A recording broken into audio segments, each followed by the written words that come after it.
All right, so as Adam mentioned, I'm Leslie Scott. I take terrible photos, so I don't have a headshot here to put here, but I am sharing my 4 dogs, which you might hear in the background.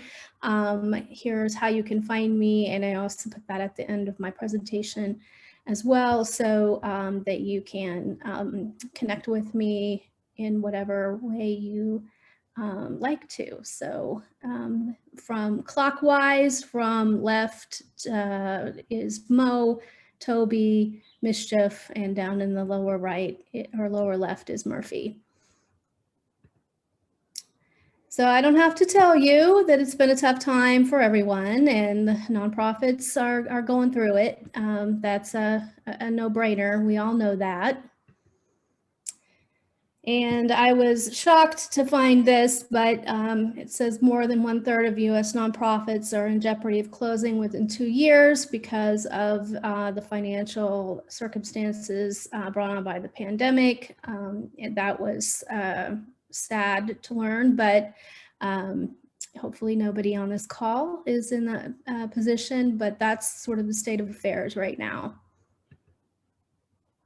So, enter in-kind donations. You all are familiar with them, as the poll indicated. As you know, there can be goods such as silent auction items, which is a really easy way for businesses to give, professional services. Some people might be helping you out with social media or marketing, other kinds of ways that they can provide their skill set to your organization. And then you could get other resources like maybe free storage space, or there might be free advertising, or no cost special event venue. But, a couple caveats. They're not a silver bullet. They're not going to, keep your doors open if other things aren't going well. And you really need to do some planning to get it right. So as Wild Apricot says, in-kind donations help nonprofits access goods and services that would otherwise be unaffordable or free up resources to be spent on something else. So now is the time, of course, that we want to do as much of that as we can. Okay, so I think we have another poll at this point. So I'll go back one. So does your organization have a gift acceptance policy?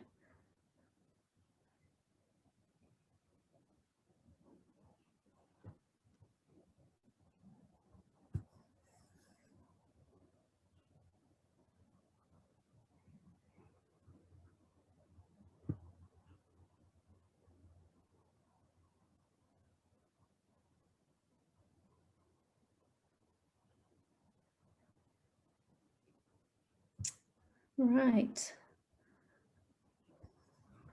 So it looks like I cannot see the, sorry guys, I can't see the poll results here. I've got it. There we are. Yep, okay, so it's pretty evenly split. So that's great. From yes to no, somewhere in the middle. And today you're going to learn about a gift acceptance policy for the first time. So that's good. So let's get that out of the way, and we're going to keep going. All right.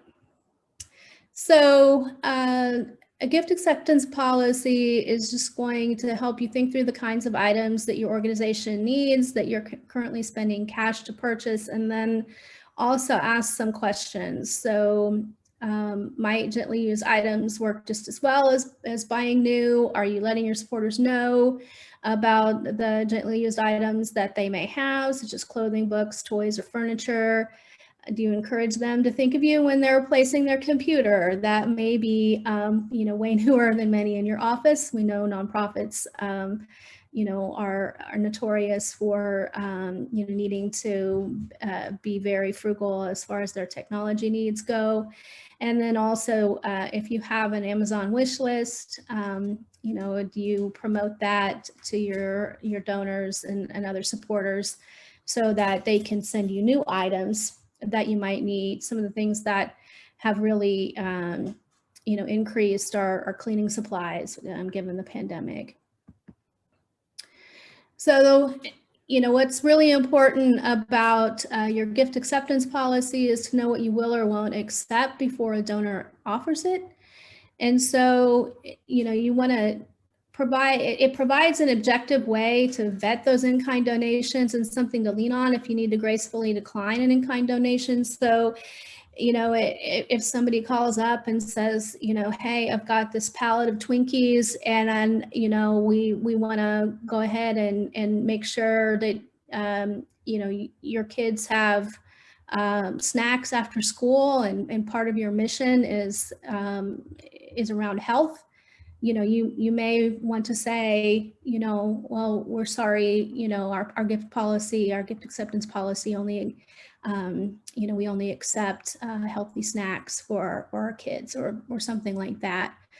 And then, what kinds of gifts conflict with your mission or organization's values. So again, you probably, if you're a kids' health organization, you're not going to accept those Twinkies for your after-school snack.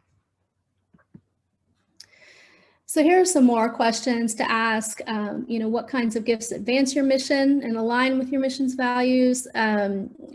We talked about conflicting. Who will you accept gifts from? So individuals, corporations, governments. Do you accept from corporations? Do you not? Are you really limiting it to individuals so that you don't have to get tangled up in any kind of scandal that a corporation might have happen? What kinds of gifts are only accepted with reviews? So there may be, gifts that you or legal counsel would review to ensure that they meet your standards and then don't cause any problems in the future. So that might be a vehicle or real estate. You may not want to accept either of those for a number of reasons, and it might be, despite what we think, not all property is tax exempt, so you don't know whether you'll be paying taxes on that, or that there's other issues with either of those kinds of gifts.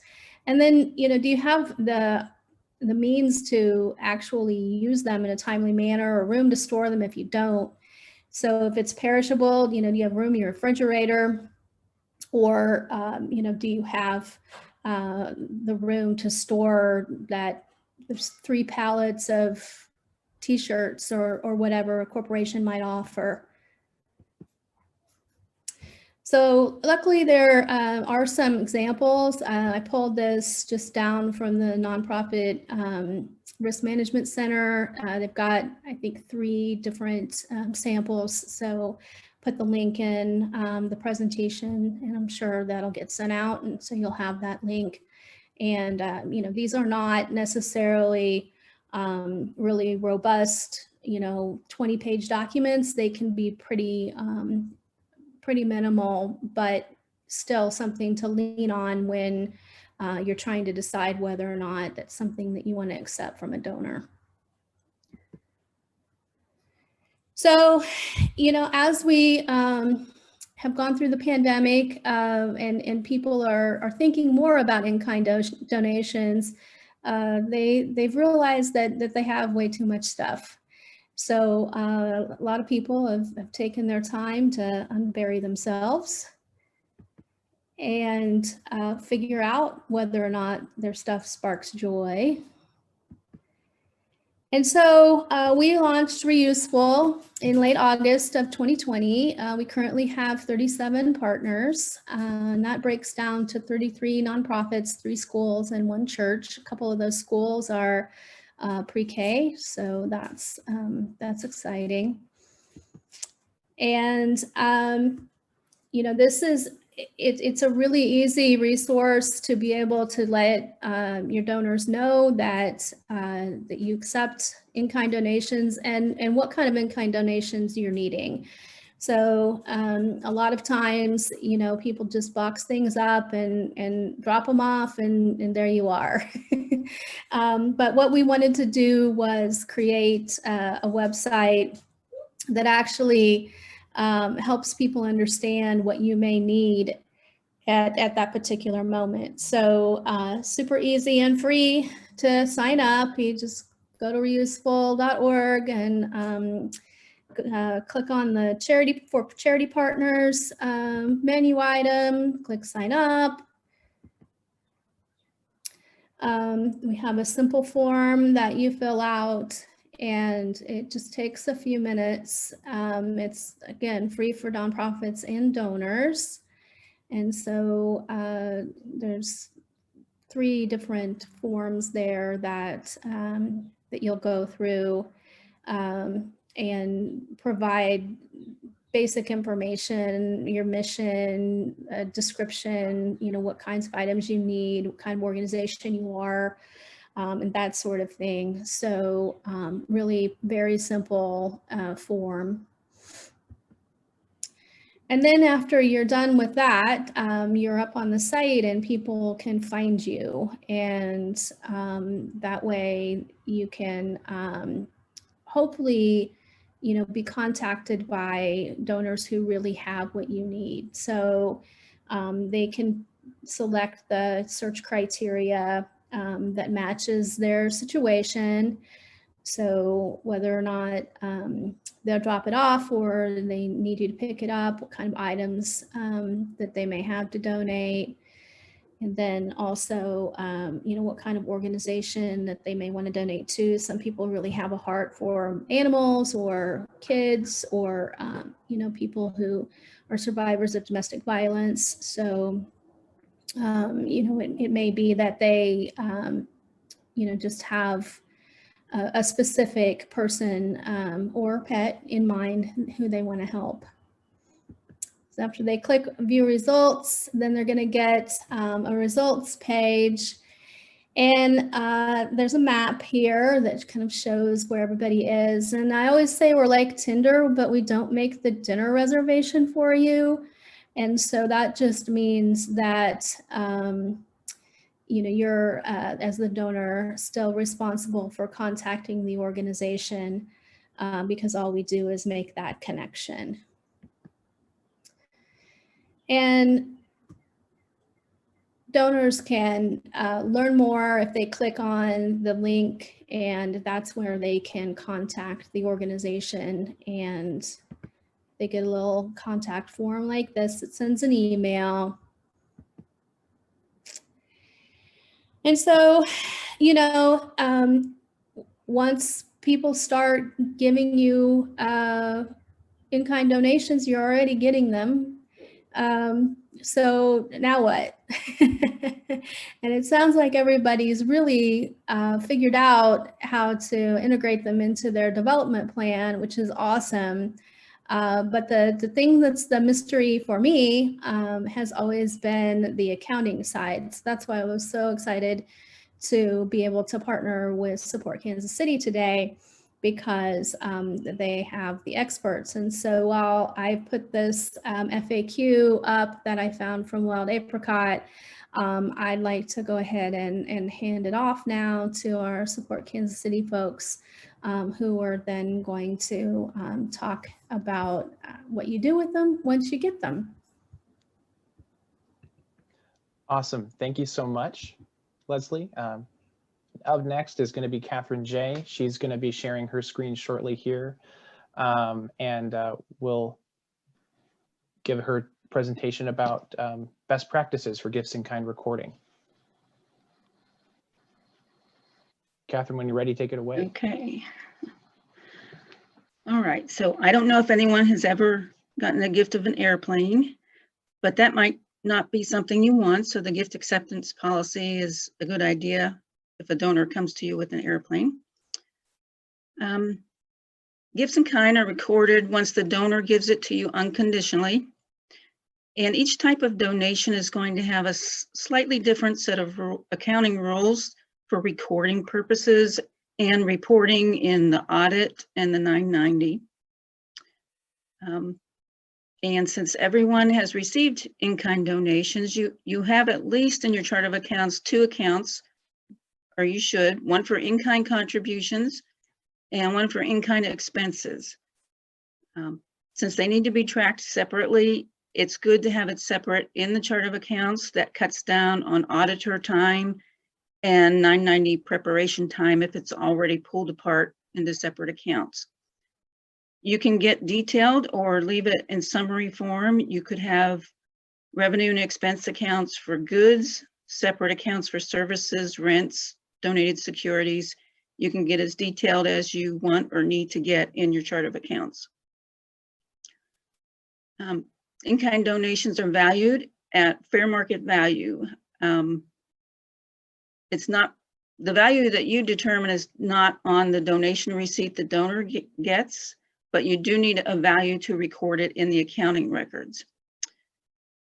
And for tangible assets like supplies, someone gives you a carton of paper that you could buy at a Office Depot. You can use that Office Depot price as your fair market value for recording that paper. Or if you have an attorney that's donating a couple of hours work, you can ask them what they normally charge and then value those services at their normal rate. For other things like discounted rent, if you have reduced rent where your office is located, that might be a little trickier to calculate. You could base it off of rental values in the area, or if you ask the landlord what they would normally charge if you weren't a nonprofit, and then record those rental services.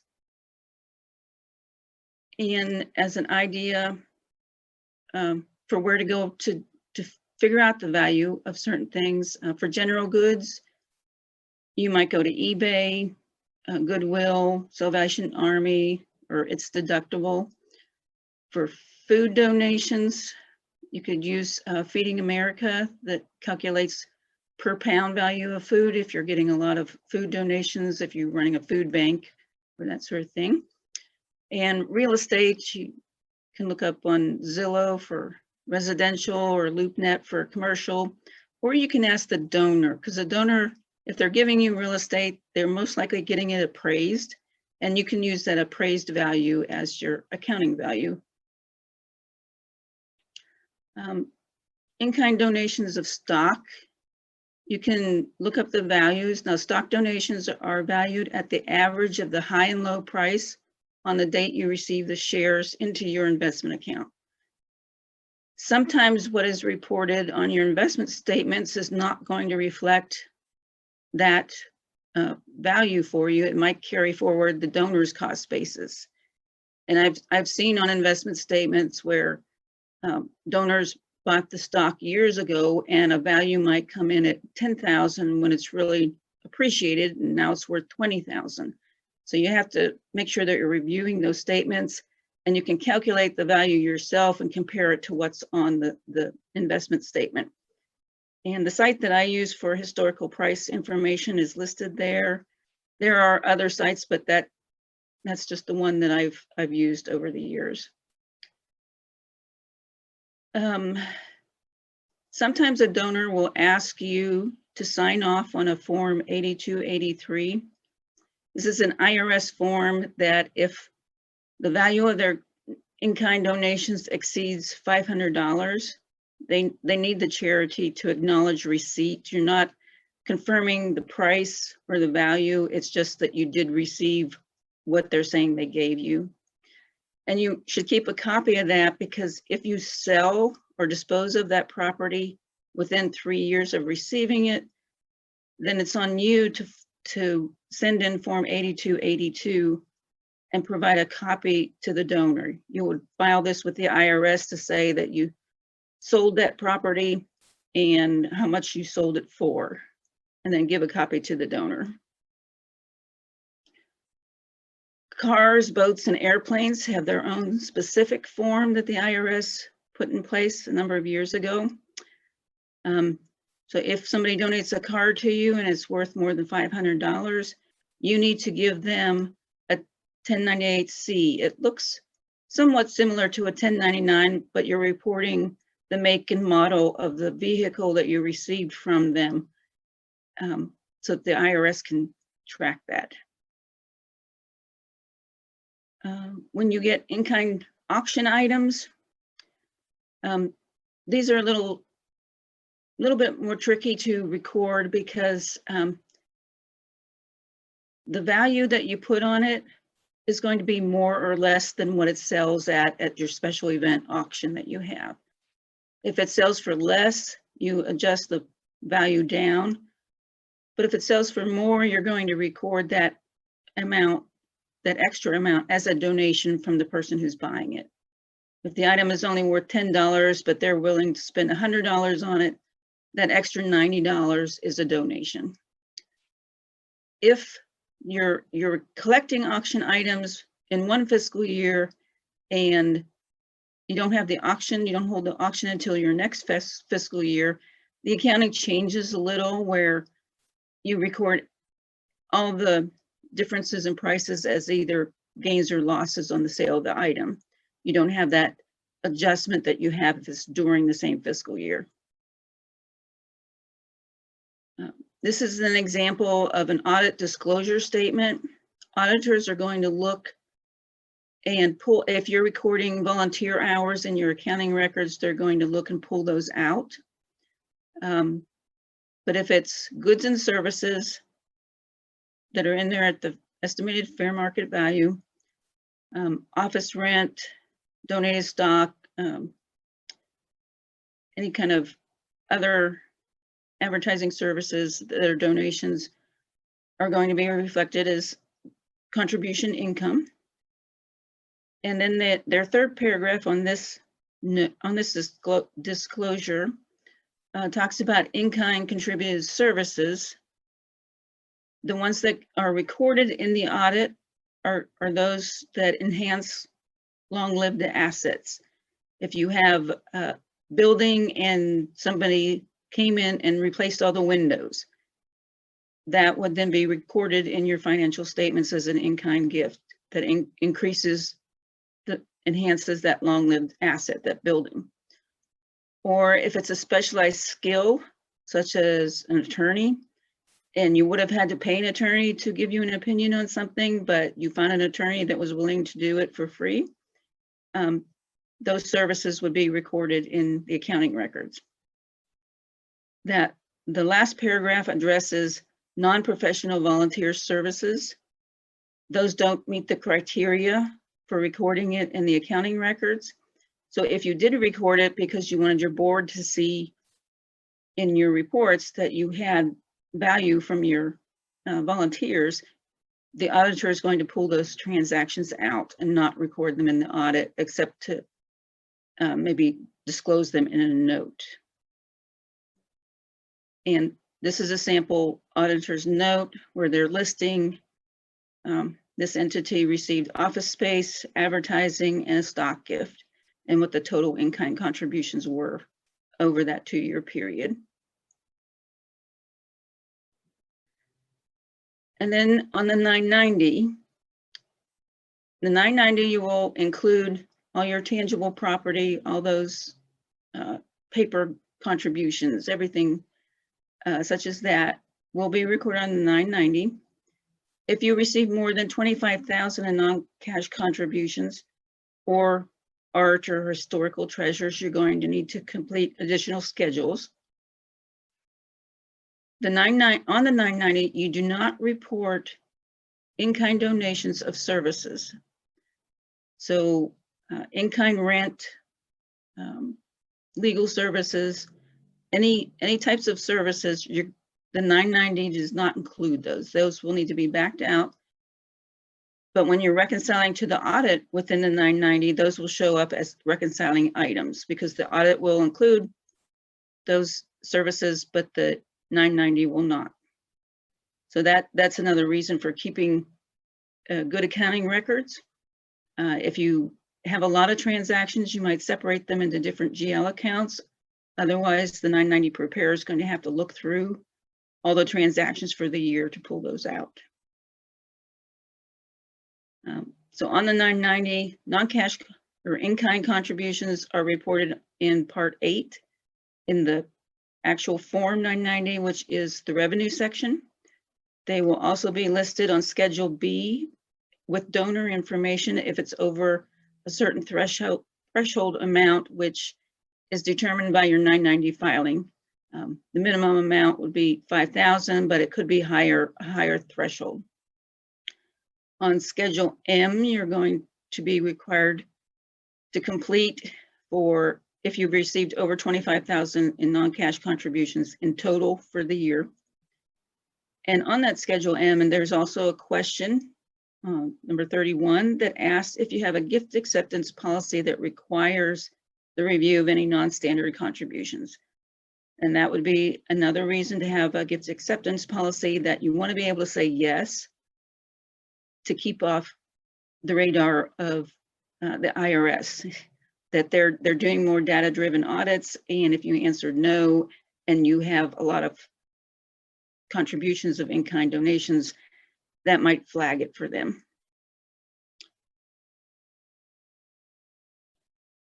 So now that you've gone through and you have an accurate accounting of all your non-cash contributions, you need to acknowledge your donors. You can start with the IRS publication 1771, but a good donor management system will also help you in acknowledging those gifts. And awesome. Catherine, thank you so much. We've got one final polling question for you for this presentation that I'm going to launch in a second here. Let's see here. And this polling question is regarding surrounding gift acknowledgements here, so should see it in a second. Go ahead and answer that question as it applies to you.